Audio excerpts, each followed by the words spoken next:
Kami beri tantangan PT Malindo sama BPN Kabupaten Grobogan, ayo adu data. Demi membela warganya, Sukirman perangkat desa Harjowinangun, Kecamatan Godong, Grobogan, menantang PT Malindo Feedmill Tbk dan kantor ATRR BPN Grobogan, Jawa Tengah. Rakyat jenengan ini dibantu untuk mendapatkan hak-haknya. Jangan hanya dibiarkan, jangan hanya didiamkan. Rakyat ini menderita, butuh bantuan, butuh kehadiran. Dari tengah ladang dan tanah subur desa Harjowinangun, Grobogan, suara rakyat kecil kembali menggema. Bukan suara politik, bukan pula janji pembangunan, tapi jeritan tentang tanah, tentang hak, dan tentang keadilan yang mulai tergerus. Dia adalah Sukirman, perangkat desa yang memilih berdiri di barisan rakyatnya. Tanpa takut, ia menantang perusahaan raksasa, PT Malindo Feedmill Tbk, dan bahkan menatap langsung ke arah ATR BPN Grobogan, menuntut satu hal, kebenaran. Kami beri tantangan PT Malindo sama BPN Kabupaten Grobogan, ayo adu data. Katakan yang sebenarnya. Kalau memang Malindo bisa membuktikan ada AJB 819, saya bertanggung jawab, Saudara Drongkoling, tak suruh berhenti untuk menuntut haknya. Kalau memang Malindo bisa membuktikan.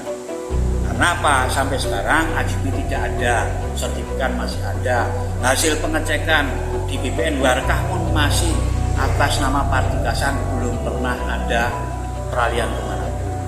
Mohon kiranya kepada para pihak, terutama Bupati Grobogan Pak Istihadi, Ketua DPRD Kabupaten Grobogan Gunusi, Kepala Dinas Perizinan Pak Sekda, mohon kiranya rakyat jenengan ini dibantu untuk mendapatkan hak-haknya.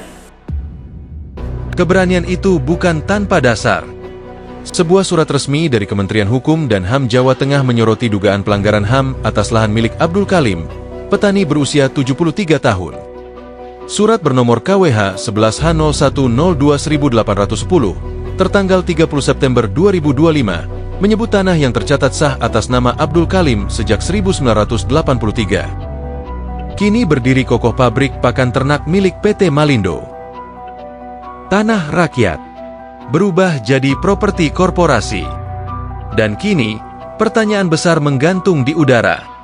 Bagaimana bisa lahan itu berpindah tangan tanpa proses yang sah? Kemenkumham bahkan mengingatkan potensi pelanggaran berat. Dugaan pemalsuan dokumen, penyerobotan tanah, hingga pelanggaran HAM serius, pelanggaran yang diatur dalam pasal 385 dan 263 KUHP. Kepada Pak Presiden Prabowo Subianto, kepada Bapak Menteri ATR BPN Pak Mustafa Wahid, kepada Komisi 3, Ketua Komisi 3 Bapak Habibur Rahman, Komisi 2 Bidang Pertanahan, mohon kiranya masalah ini, berita ini segera mendapatkan perhatian dari pemerintah, karena dia merasa warga yang kecil ini merasa terzalimi oleh produk hukum yang menyesatkan, putusan pengadilan, putusan hukum yang sangat merugikan rakyat kecil. Ternyata hukum itu benar-benar tajam ke bawah, tumpul ke atas. Ini benar-benar terjadi. Mohon kiranya sekali lagi kepada Bapak Presiden, tolong rakyat kecil ini segera dibantu bagaimana untuk mendapatkan haknya kembali.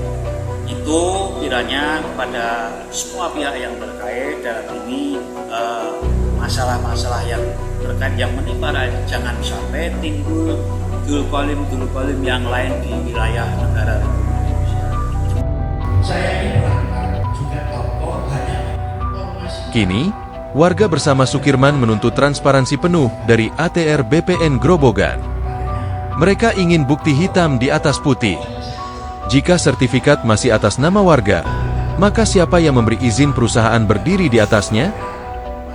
Suara rakyat kecil ini bukan sekadar protes, tapi peringatan bahwa ketika tanah rakyat bisa hilang tanpa jual beli, maka yang terancam bukan cuma sebidang lahan, tapi martabat hukum dan nurani bangsa. Kini, semua mata tertuju pada dua nama besar, PT Malindo Feedmill Tbk, dan ATR BPN Grobogan. Akankah mereka berani menjawab tantangan rakyat? Atau kasus ini akan menambah daftar panjang kisah kelam tanah rakyat yang lenyap di tangan korporasi?